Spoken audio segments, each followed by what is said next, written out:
नमस्कार दोस्तों, स्वागत है आपके अपने YouTube channel Manish motivational classes में। आज आपके लिए नंबर सिस्टम का 10वां क्लास हम लेकर आए हैं। आप लोगों को जितना पिछले वीडियो में पढ़ाया गया है नंबर सिस्टम का, यदि वह वीडियो आपको अच्छा लग रहा हो तो लाइक और शेयर जरूर कीजिएगा। चलिए अब हम लोग प्रश्न की ओर चलते हैं। यहाँ प्रश्न बोल रहा है, यदि किसी संख्या के घन को 153 का स्क्वायर से घटाया जाता है, यानी कि कोई भी संख्या मान लेते हैं हम x का क्यू क्या हो जाएगा, घन का मतलब क्यू, x का क्यू, घन को 153 का स्क्वायर से घटाएंगे, यानी 153 का हम स्क्वायर यदि निकालते हैं, इसमें कोई भी संख्या का घन को घटाते हैं तो कितना प्राप्त हो रहा है, 1457 प्राप्त हो रहा है। बस यही प्रश्न कर रहा था। तो यहां x का मान आपको निकालना है तो आप 153 का स्क्वायर निकालिए, यानी आप 153 का स्क्वायर निकालने में आपको ज्यादा समय लगता होगा, तो हम स्क्वायर आपको पहले समझाते हैं। जैसे आपको हम बोल दें 23 का स्क्वायर निकालना है, 23 का स्क्वायर कैसे निकालते हैं, पहले आपको क्या करना है, 3 का स्क्वायर निकालिए। 3 का स्क्वायर 2 डिजिट में निकालना। 3 का स्क्वायर 9 होता है तो लिखेंगे हम 09, फिर 2 का स्क्वायर लिखेंगे 2 दूना 4, 04, फिर सबको गुना करेंगे, 2 गुना 3 गुना 2, 3 दूना 6, 6 दूना 12, 12 जो लिखेंगे हम इधर से एक अंक छोड़ कर लिखेंगे। आप सबको जोड़ दीजिए आप, 9, 0 + 2 2 हो जाएगा, 4 1 5 हो जाएगा, यानी 529 23 का स्क्वायर हो गया। अब यदि आपसे कोई कहे 28 का स्क्वायर निकालना है तो क्या कीजिएगा, अभी हम बताएं 8 का स्क्वायर 64, 2 का स्क्वायर 4। अब क्या करना, सबको गुना कर देना है, 2 गुना 8, 8 दूना 16, 16 दूना 32, 32 जो लिखेंगे हम इधर से एक अंक छोड़कर लिखेंगे तो ये हो जाएगा 4, 6 2 8, 4 3 7, 728 हो गया हमारा 28 का स्क्वायर। और यदि हम स्क्वायर आपको समझाते हैं, जैसे आपको दे दे 84 का स्क्वायर निकालने के लिए, 84 का स्क्वायर कैसे निकालेंगे, देखिए 4 का स्क्वायर निकालेंगे, 4 चौके 16, 8 का स्क्वायर निकालेंगे, 8 8 64। अब सबको गुना कर देंगे तो 4 दूना 8, 8 गुना 8, 8 8 64 हो जाएगा। अब सबको जोड़ देंगे, 6 4 1 5, 6 4 10 का 0, बाकी 1, 6 1 7, यानी कि 70 56, 84 का स्क्वायर 70 56 हो गया। अब हम लोग 153 का स्क्वायर निकालते हैं। 153 का स्क्वायर कितना हो जाएगा, सबसे पहले आपको बोले 3 का स्क्वायर निकालना तो 2 डिजिट लिखेंगे, 3 3 9, ये 15 है ना, 15 को एक साथ रखेंगे, 15 का स्क्वायर हो जाएगा हमारा 225। अब सबको गुना करेंगे हम, 15 3 45, 45 दूना 90, 90 जो लिखेंगे हम इधर से एक अंक छोड़कर लिखेंगे। अब सबको आप जोड़िएगा तो कितना हो जाएगा, इधर 9 हो जाएगा, इधर 0 हो जाएगा, और 9 और 5 कितना होता है, 9 5 14 का 4, बाकी 1 2 1 3 और 2, यानी कि 23 40 9, 23 40 9 हो गया हमारा 153 का स्क्वायर। अब स्क्वायर निकालना आप सीख गए होंगे, तो अब हम लोग प्रश्न की ओर चलते हैं। 153 का स्क्वायर कितना निकालें आप, 23409 माइनस x का क्यू बराबर आपको दिया है 1457। अब देखिए यहां पे ये माइनस एक्स स्क्वायर है, बराबर के इस पर जाएगा तो प्लस एक्स स्क्वायर हो जाएगा, और ये प्लस इधर जाके माइनस हो जाएगा, यानी कि 23 40 9 में हम 1457 को घटाएंगे तो कितना हो जाएगा, आप बताइए।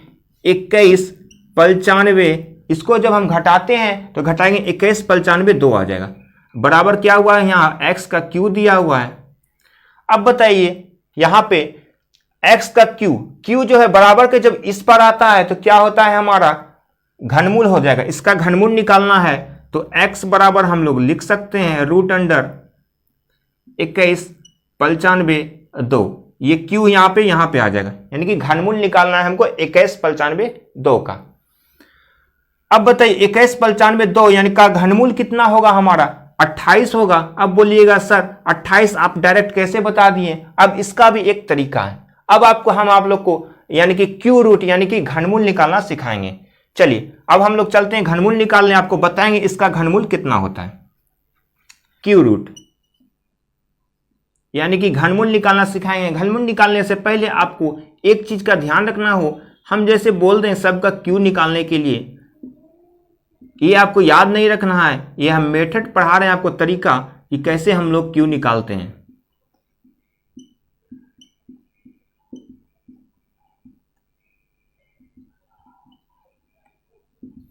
1 का क्यू 1 होगा, 2 का क्यू 2 दूना 4 दूना 8 हो जाएगा, 3 का क्यू 3 तिया 9 9 तिया 27 होता है, 4 का क्यू 4 चके 16 चके 64 होता है, 5 का क्यू 5 25 पंचे 125 होता है, 6 का क्यू 6 चके 36 छके 216 होता है, 7 का क्यू 7 7 49 49 7 343 होता है, 8 का क्यू 8 8 64 64 8 512 होता है, और 9 का क्यू 9 नमा 81 81 नमा 729 होता है। अब यहां पे ध्यान दीजिएगा आप, यदि हम 1 का क्यू निकाल रहे हैं तो इकाई स्थान पे 1 आ रहा है, 2 का क्यू निकाल रहे हैं तो इकाई स्थान पे 8 हो रहा है, यानी कि चेंजिंग हो रहा है। 2 में क्या हो जा रहा है हमारा 8, और 3 का क्यू निकाल रहे हैं तो इकाई स्थान पे 7 हो रहा है, 3 का क्यू में 7 हो जा रहा है, ठीक है। 4 का क्यू निकाल रहे हैं तो सेम, कोई चेंजिंग नहीं, ये सेम है, ये भी सेम है। 5 का क्यू में इकाई स्थान पे 5 हो रहा है, कोई चेंजिंग नहीं। 6 का क्यू के इकाई स्थान पे 6 हो रहा है, कोई चेंजिंग नहीं। 7 का क्यू कर रहे हैं तो इकाई स्थान पे 3 हो रहा है, 7 में 3 हो रहा है तो 3 में 7, ये भी चलेगा। 8 का क्यू करने थे, 8 का क्यू का लास्ट में इकाई स्थान पे 2 हो रहा है, यानी 8 में 2 हो रहा है, ये भी ठीक है। 9 का क्यू का इकाई स्थान पे 9 हो रहा है, कोई चेंजिंग नहीं। अब हम क्या ध्यान दिए यहाँ पे, 2 का जब क्यू करते हैं तो लास्ट में इकाई स्थान पे 8 हो रहा है, 3 का क्यू कर रहे थे इकाई स्थान पे 7 हो रहा है, यदि 7 का क्यू करें तो इकाई स्थान पे 3 हो रहा है, यदि 8 का क्यू करें तो इकाई स्थान पे 2 हो रहा है, बाकी किसी में कोई चेंजिंग नहीं हो रहा है। अब हम लोग आपको प्रश्न देते हैं, जैसे प्रश्न हम यहाँ पे दे रहे हैं आपको, लिखिए 9261, इसका आपको घनमूल निकालना है तो कितना आंसर होगा आप बताइए। इसमें आपको घनमूल निकालने से पहले इधर से घनमूल है 3 डिजिट है, तो इधर से 1 2 3 डिजिट के बाद हम इसको अलग कर दिए। अब बताइए यहाँ 9 जो है किसका क्यू के करीब है, 9 क्या है 2 का क्यू के करीब है। 9 जो है 2 दूना 4 4 दूना 8, यानी कि 2 का क्यू के करीब है 9। यदि हम 3 लेते हैं, 3 3 9 9 3 27, ज़्यादा हो जा रहा है, तो यहाँ 2 हो गया हमारा। अब देखिए यदि इकाई 1 का क्यू करते हैं तो इकाई स्थान पे 1 आता है, यानी कोई चेंजिंग नहीं होता, तो 1 रहता तो सेम ही रहता है, यानी कि इसका आंसर हमारा 21 हो गया। यदि हमारा 9261 का घनमूल निकालने के लिए बोले तो हमारा 21 आंसर हो जाएगा। यदि हम आपको दे 4096 का, आप इसका निकालिए, 4096 का आंसर निकालिए, घनमूल क्या होगा। इधर से 3 अंक के बाद ऑब्लिक करेंगे हम, घनमूल है तो 4 किसका क्यू के करीब है, 4 1 का क्यू के करीब है, ठीक है। अब बताइए 6 में कोई चेंजिंग होता था, 6 में कोई चेंजिंग नहीं होता था। 6 का देखिए 6 में कोई चेंजिंग नहीं हो, 6 में 6 ही लिखेंगे 16, तो इस प्रश्न का राइट आंसर हमारा 16 हो जाएगा। अब और हम आपको देते हैं, कितना आसान है घनमूल निकालना।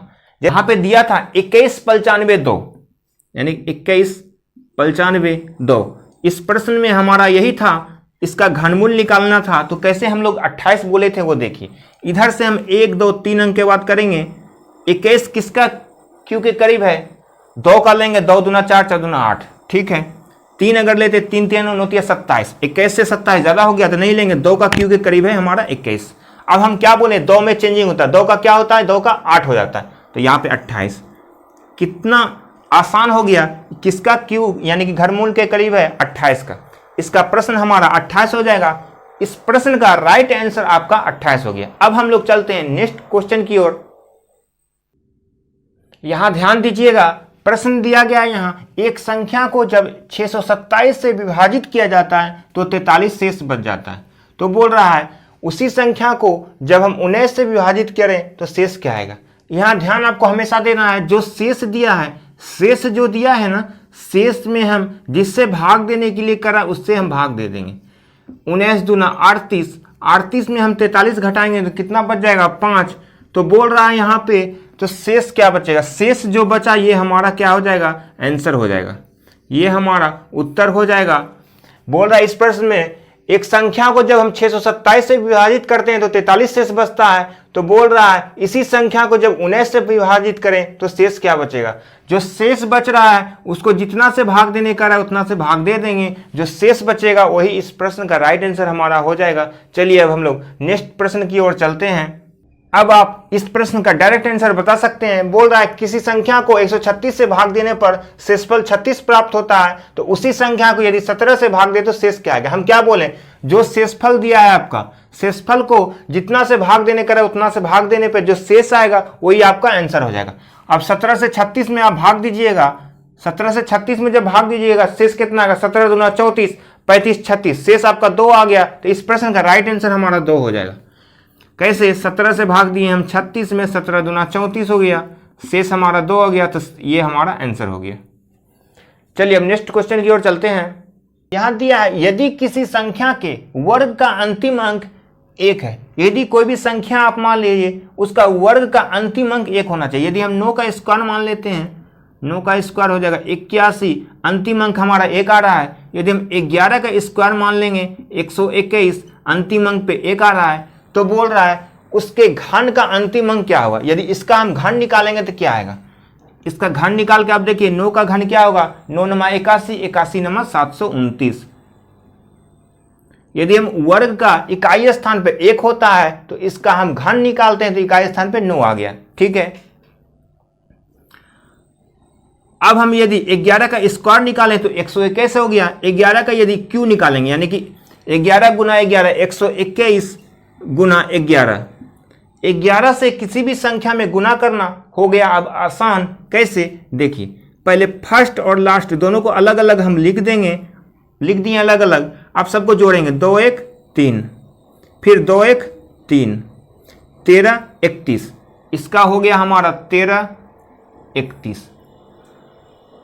और जैसे क्यू निकालना आपको, जैसे 2 3 8 4 6 गुना 11, 11 से किसी भी संख्या में यदि गुना करने आपको मिल जाए तो क्या करते हैं, हम बोले फर्स्ट और लास्ट दोनों को अलग अलग लिख देंगे। आप सबको जोड़ देंगे, 6 4 10 का 0, बाकी 1, 8 4 12 और 1 13 का 3, बाकी 1, 8 और 3 11, 1 12 का 2, बाकी 1, 3 2 5 1 6। यदि और कोई बाकी रहता तो इसमें जुड़ जाता। 11 का से किसी भी संख्या में गुना करना आपके लिए आसान हो गया। अब हम लोग प्रश्न की ओर चलते हैं। यदि हम 9 का स्क्वायर निकालें तो इकाई स्थान पे 1 आया, 11 का स्क्वायर निकालें तो इकाई स्थान पे 1 आया। ये प्रश्न में बोल रहा था, तब बोल रहा है इसी का यदि हम क्यू निकालते हैं तो इकाई स्थान पे कितना आ गया आपका 9 आ गया। यदि इसी का हम क्यू निकालें तो इकाई स्थान पे 1 आ गया। तो इसका आंसर हमारा क्या हो जाएगा, तो उसके घन का अंतिम अंक कितना होगा। घन का अंतिम अंक पे 1 आता है और 9 आता है, यही दो आता है और तो कुछ आएगा नहीं। 1 और 9 वाला कौन ऑप्शन है, 1 और 9, ऑप्शन बी है इस प्रश्न का राइट आंसर। चलिए अब हम लोग नेक्स्ट प्रश्न की ओर चलते हैं। ये पूछा गया प्रश्न है, देखिए कह रहा है यहाँ पे 1 2 अंकों की संख्या के अंकों का योग 11 है। ठीक है, हम चारों ऑप्शन में देखते हैं तो 6 5 11, ठीक है, 8 3 11 है, 9 2 11 है, 5 और 6 11 है। यहाँ तक तो ठीक है। अब आगे पढ़ते हैं। यदि हम उसके अंकों को परस्पर बदल देते हैं, अब बोला इसके अंक को परस्पर बदल देंगे, 65 को हम बदलेंगे तो क्या हो जाएगा, 56 हो जाएगा। ठीक है, तो बनी हुई नई संख्या, जो नया संख्या बना, मूल से 45 से कम है। अब बोल रहा है यहाँ पे जो 65 है आपको, इसको हम पलटेंगे तो कितना 56 हो जाएगा। 56 में घटाएंगे तो यहाँ पे हमारा 45 आना चाहिए, जो कि यहाँ पे 45 नहीं आ रहा है, तो ये हमारा ऑप्शन नहीं होगा। 83 में देखिए, 83 में इसको पलटेंगे तो 38 हो जाएगा। अब इसको हम घटाएंगे, घटाने पे क्या आ रहा है हमारा 45 आ रहा है, तो इसका हमारा ऑप्शन राइट बी हो जाएगा। कह रहा है 1 2 अंकों की संख्या के अंकों का योग 11 है। देखिए दोनों का अंकों का योग 11 है, 8 3 11। यदि हम उसके अंकों को परस्पर बदल देते हैं, अंक को हम बदल दिए, 83 को बदले तो 38 हो गया। तो बनी हुई नई संख्या, जो नया संख्या बना, मूल से 45 कम है। जो नया संख्या बना मूल संख्या से क्या है, 45 कम है। तो मूल संख्या ज्ञात करें। मूल संख्या क्या था हमारा, 83 था, तो 83 इस प्रश्न का राइट आंसर हो जाएगा। चलिए अब हम लोग नेक्स्ट प्रश्न की ओर चलते हैं। यहां बोल रहा है सीमा को अपने पिता से 50 रुपया मिला। सीमा को जो है अपने पिता से कितना रुपया मिला, 50 रुपया मिला, तो 50 रुपया लिख देंगे। उसने 15 रुपया की टॉफी खरीद लिया। 50 रुपया जो मिला उसमें वो 15 रुपया क्या किया, टॉफी खरीद लिया, तो 15 रुपया माइनस हो जाएगा, उसका कम हो जाएगा। तो उसकी माँ ने 30 रुपया दिया, फिर अब उसकी माँ ने फिर 30 रुपये इसको दे दिया, 30 रुपये जुटेगा इसमें। उसके भाई ने उससे 42 रुपये ले लिया। अब उसका भाई क्या किया, 42 रुपये ले लिया, तो 42 रुपये माइनस हो जाएगा। तो उसके पास कितना रुपया बचा, आप देख लीजिए उसके पास कितना रुपया बचा। यहाँ पे क्या हो जाएगा, प्लस है 50 और प्लस है 30, 50 और 30 कितना हो जाएगा 80, माइनस 15 रुपया और माइनस 42 रुपया। माइनस माइनस क्या होता है, प्लस होता है, लेकिन चिन्ह माइनस का ही रहता है। यानी 15 रुपया खर्च किए थे, फिर 42 रुपया खर्च किए, लेकिन दोनों जुट के देखेंगे कितना खर्च किए टोटल। 15 और 42 कितना हो जाएगा आप बताइए, ये हो जाएगा 57। अब बताइए 80 रुपया में 57 रुपया खर्च कर दिया तो कितना रुपया बच गया यहाँ पे हमारा 23 रुपया बच गया। तो इस प्रश्न का राइट आंसर हमारा 23 हो जाएगा, जो कि 23 हमारा ऑप्शन ए में दिया है। ए हमारा राइट आंसर हो जाएगा।